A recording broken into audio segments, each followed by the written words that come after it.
Magandang gabi po sa lahat. Ah,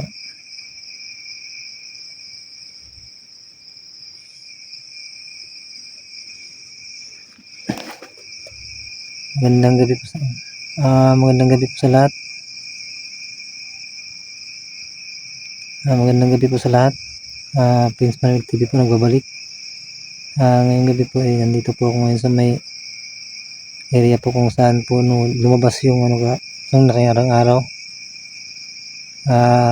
Hindi ko po kasama ngayon sila Camille at si Apo kasi po ay gabi na. So hindi ko po sila pwedeng isama si Camille kasi delikado rin. Kung napansin niyo po nung birthday po ni Apple, wala po ako doon kasi po nung kagabi may naramdaman po kasi akong umaaligid po sa amin po, no. So sinubukan kong puntahan, tingnan yung paligid at hindi nga ako nagkamali. Mayroon pong kalaban na nakaitim. So hindi ko po siya nakuha ng video dahil nga po hindi ko inasahan na may madadatnan ako doon. Kaya ngayon nagdala po ako ng video, nagbabasakali na baka bumalik ulit yung kasi po nakatakas bago po ang lahat, shoutout po nga pala sa mga viewers ko po, supporter ko po, lalong lalo na po kay Ma'am Nayanaldi, kay Ma'am Orampunin, kay Ma'am Nora Shatshat, kay Ma'am Jo Panchika. Mga hindi ko po na shoutout po, pasensya na po. Hindi ko rin po kasi dala yung listahan, pero shoutout po sa inyong lahat, sa lahat ng tumulong po sa akin na makapagsimula po ako. So tara po, samahan niyo po ako ngayong gabi para magbantay po, kasi may darating na rin po yung sinasabi nila na eclipse. Sa panahon po yun medyo malakas po sila, kaya kailangan kong bantayan po paligid namin So hanggang dito lang po, tara samahan niyo po ako.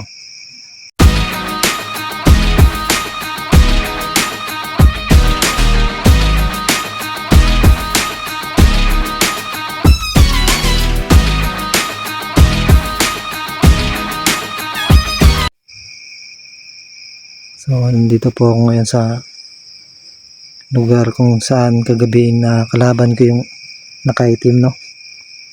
Hindi ko matukoy kung kulto po ba yun o isang kampo ng kadiliman. Bali kagabi birthday ni Apple. Nung umuwi po ako galing ng trabaho po, kasi nag-extra po ako ng repack ng asukal.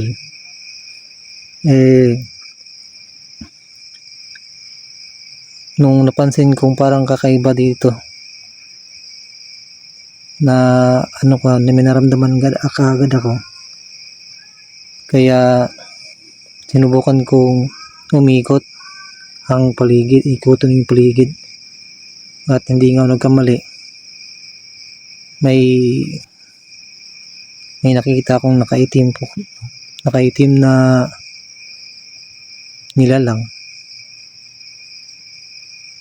Bigla po nakalaban ko siya, pero maiglas din,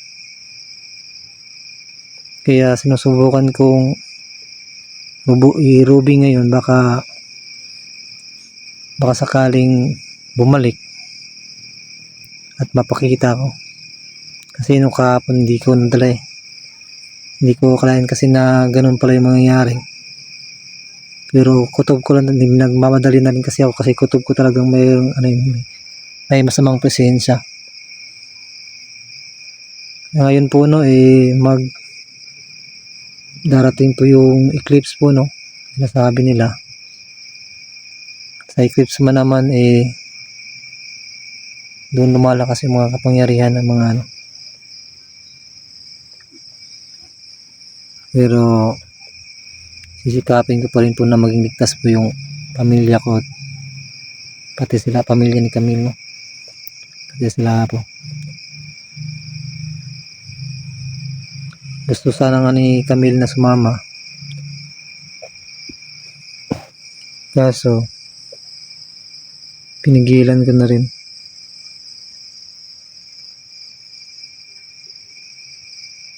Gabi na po kasi. Ayoko rin naman siya mapahamak. Kung makakagalaw man ako ng maayos, yung ako na lang muna isang. Kasi gabi, okay lang sana kung umaga. Makikita ko yung nang maayos yung paligid.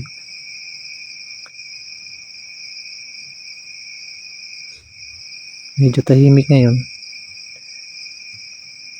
Hindi ka pa man masyadong na may nararamdaman na akong ano.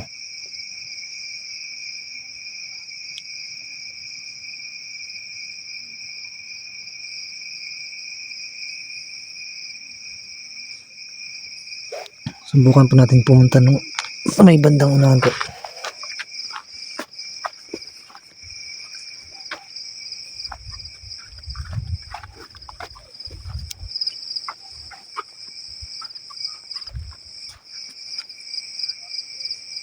So makikiramdam lang tayo, no? Subukan natin makiramdam ng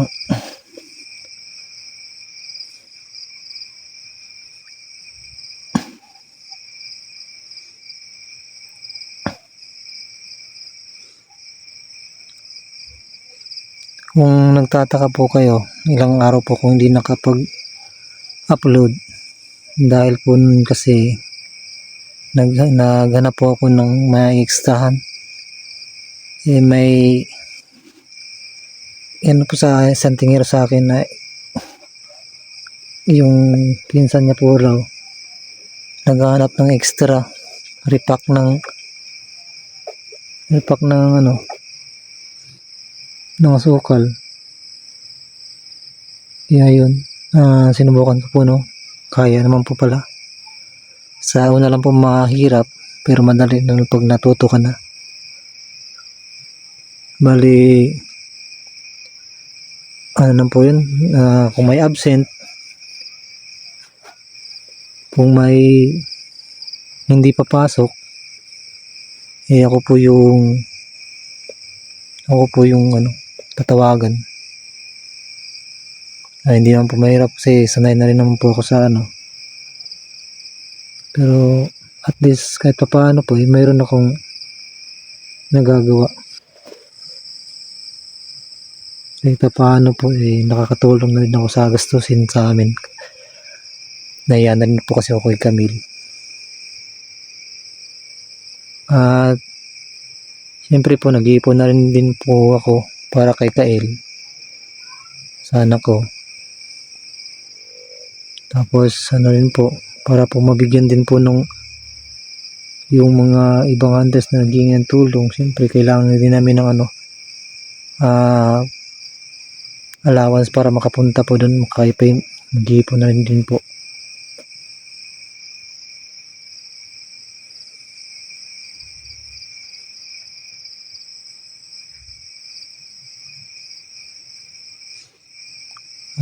Sa ngayon po, hindi ko naman po masyadong nararamdaman, pero hihintayin ko po mga ano. Kasi ganitong oras din nung kahapon hindi ko po nadala yung video ko, ang camera ko, kaya hindi po na-videohan. Kaya wala rin po ako sa birthday ni Apple. Nandun ako nung umpisa, nung pagdating ko, nag-greet po ako kay Apple. Tapos umalis na. Tapos nung naramdaman kong kakaiba talaga yung ano, may presensyang kakaiba. Kaya pinuntahan ko. Ngayon po sana ako maglalagay nung pangharang sa mga masasamang loob sa paligid. Kaso nag-extra po ako kanina kaya hindi ko pa nagawa. Bukas mukhang wala po yata akong gagawin bukas. Pagkatapos kong magbilad ng mga saging, magtatanim ako ng pangharang po sa mga masasama, no? Nang sa ganun laging panatag na yung loob ko. Pupunta muna ako sa siguro bukas para na rin may basbas din ni Diwatang Liza para medyo lumakas-lakas din po yung pangarang ko na hindi agad para po ma-detect agad, mapansin agad, matunugan agad yung kung may kalaban, para maging panatag na din po yung kalooban ko kung sakali mang nasa malayo ako naghahanap buhay.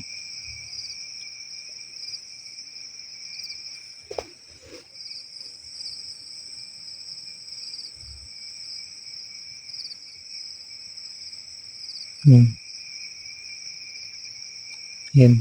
May po sa sa bagay, normal naman dito yan.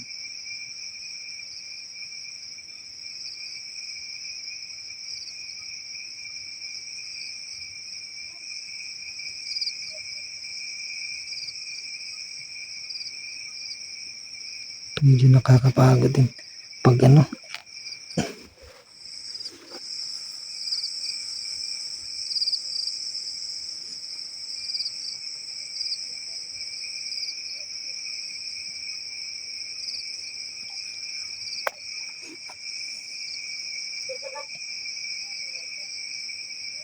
medyo mahina yung spot ko.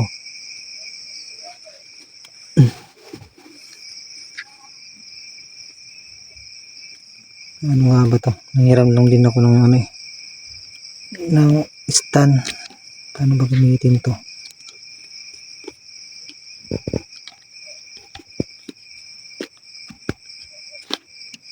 Tumatayo to, alam ko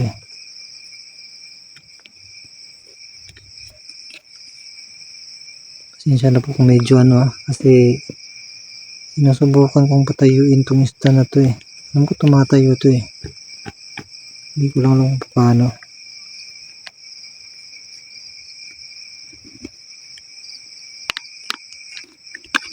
Ito. Ganun pala yun. Tapos, paano yung paano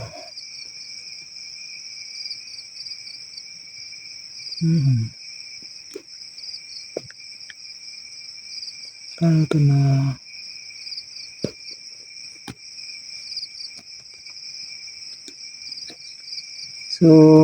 ulitin ko po sa lahat ng mga tumulong po, Yan. Sa lahat pa ng tumulong sa akin po na makapag-umpisa mag-vlog. Maraming salamat po talaga. At sa mga sumuporta po sa akin, nag-subscribe, nag-comment, nag-like na po sa mga video ko. Tapos puso po ako nagpapasalamat po sa inyo, Especially sa mga tumulong po, nag-sponsor ng mga gamit ko po para makapag-umpisa. Di ko po kayo mabanggit lahat. Pero at least alam niyo po kung sino po kayo. Maraming salamat po. May naririnig ako doon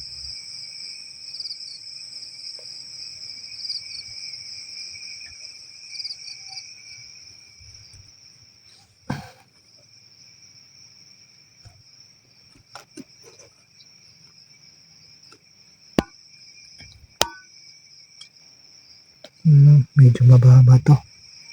Kailangan pataasin kaso wala na akong pampataas nito. Hanggang dyan lang talaga yung kita niya.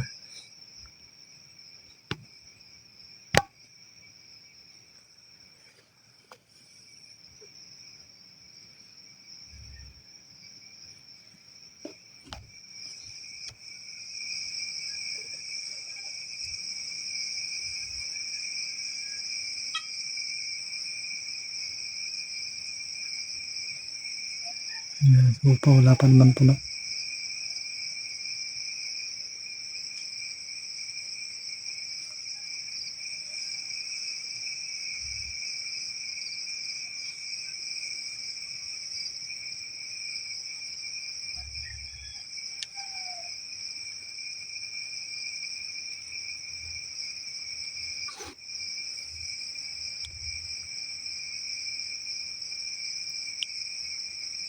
Medyo tahimik ngayon.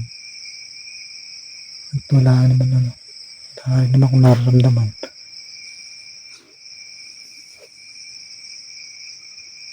Mas mabuti nang makasiguro. Bali bukas po pupunta po ako sa balon, sa may bagong balon, para magpapaspas ng itatanim ko po sa paligid, no. Bali po yun, magsisilbing kung sa bakod, pero hindi nakikitang bakod po yun. Magsisilbing bakod sa mga masasama. Nang sa ganun hindi agad malaman ko agad o maharangan kung may masamang hangarin na pupunta sa amin, no, sa pamilya ko, sa pamilya ni Camille, kina Apo.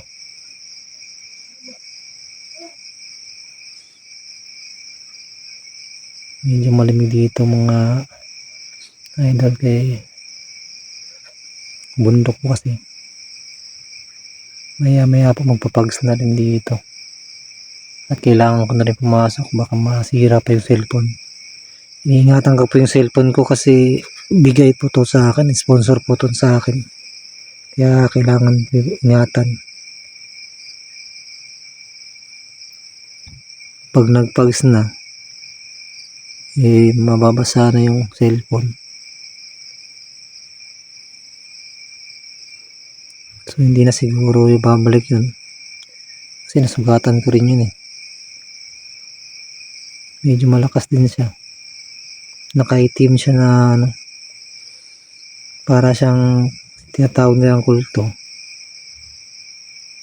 Pero tingin ko kasamahan din ng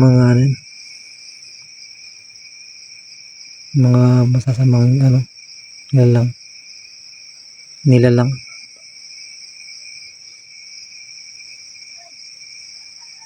Hindi ko alam kung ano yung sadya niya, o baka nakipagtulungan na yun sa mga pulahan.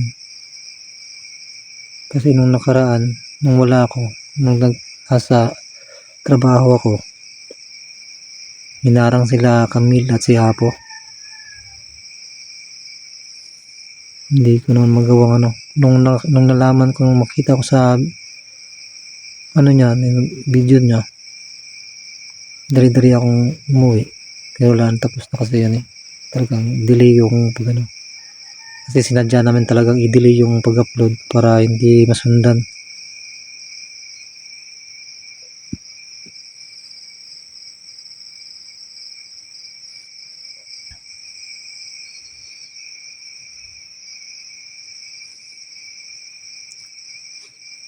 Medyo tahimik naman. At siguro naman peaceful man siguro. Wala naman ako nararamdaman may panganib. Siguro nga hindi na babalik yun.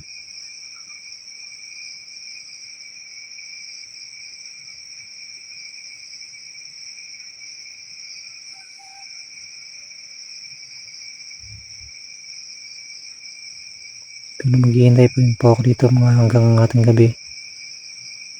Total wala naman akong pasok bukas. Tapos po sasama ko sila, pupunta kami ng may wagang balon para papaspasan na rin yung itatanim ko, nang sa ganun na makas-lakas po. Nang sa ganun makakampante na rin ako. Sa mga supporter ko po, mga viewers po, salamat po sa panonood po, sa walang sawang pagsuporta sa akin.